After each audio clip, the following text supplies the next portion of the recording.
Emmanuel Macron, vous ne faites pas de la politique.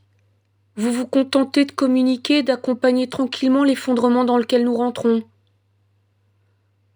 Vous ne prenez aucune mesure pour la contrer. Alors si les boulangeries ferment les unes après les autres, et que votre réforme des retraites n'est qu'un symptôme du problème, mais en rien le problème, vous proposiez de vendre nos réserves d'or en juin 2021 pour financer l'aide à l'Afrique, mais je vous le dis, cette proposition n'est absolument pas une démonstration de vertu.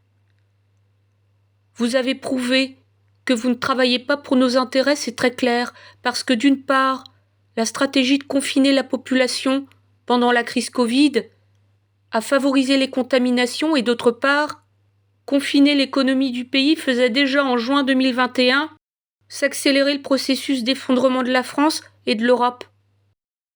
Gouverner Emmanuel Macron, c'est anticiper et résoudre les problèmes comme chacun sait. Alors vous pouvez aller autant de fois que vous voulez sur le plateau des rencontres du Papotin.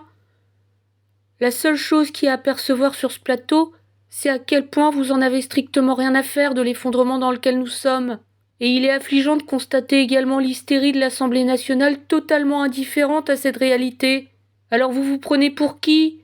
Pour penser avoir le droit de nous insulter d'égoïstes, d'irresponsables, d'illettrés, de peste brune, d'antisémites, de xénophobes, etc., à longueur d'année. Vous passez votre temps à inverser la réalité des faits pour nous rendre responsables de la situation, pendant que vous ne cessez de nous promettre la guerre et la fin de l'abondance. Vous vous prenez pour qui pour nous dire que c'est la fin de l'abondance ? Voyez ? Si votre vision de la politique consiste à faire taire le peuple, pour reprendre vos propos, loin de moi l'idée d'avoir envie de vous emmerder, mais à la lumière de ce que vous faites, la seule chose que j'ai envie de vous dire, parce que je ne suis pas une sous-citoyenne Emmanuel Macron, c'est de rester à votre place et regarder vos chaussures quand je vous parle, parce qu'ici, je vous mets un bonnet d'âne sur la tête et je vous dis d'aller au coin. Nous sommes en pleine agonie, et vous proposez de vendre ce qui a même de nous aider. Alors je vous rappelle que si l'or de la France n'est en rien votre propriété, la population ne l'est pas non plus. Et j'espère qu'elle va rapidement ramener à son bon souvenir ce principe fondamental, étant donné que plus rien ni personne ne nous protège ou nous défend de vos agissements, où rien n'est normal.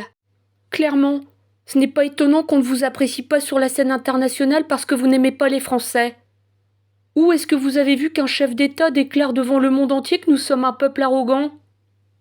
C'est vous qui l'êtes, et vous portez plainte contre des citoyens qui osent s'exprimer, mais qui n'ont pas d'immunité diplomatique contrairement à vous.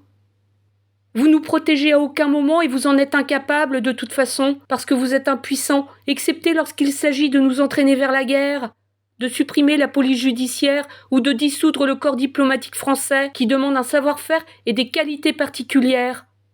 Un chef d'État digne de ce nom ne parle pas à la population comme vous le faites, Emmanuel Macron. Et au-delà de ça, un chef d'État digne de ce nom s'intéresse au concret et aux difficultés des citoyens au lieu de les mépriser et de les humilier, et ne les laisse pas crever en racontant n'importe quoi pour alimenter une guerre par livraison d'armes qui continue de dépouiller la France.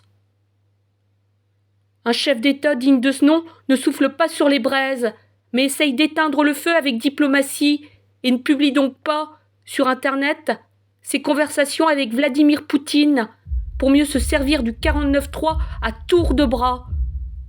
Ah, et après, vous osez parler de démocratie, alors que si vous avez retiré le libre arbitre, vous passez votre temps à enlever pour pouvoir faire des économies au lieu d'investir, parce que nous sommes enfermés dans un système économique qui n'est rien d'autre, Jupiter, qu'une prison à ciel ouvert et un racket qui nous détruit.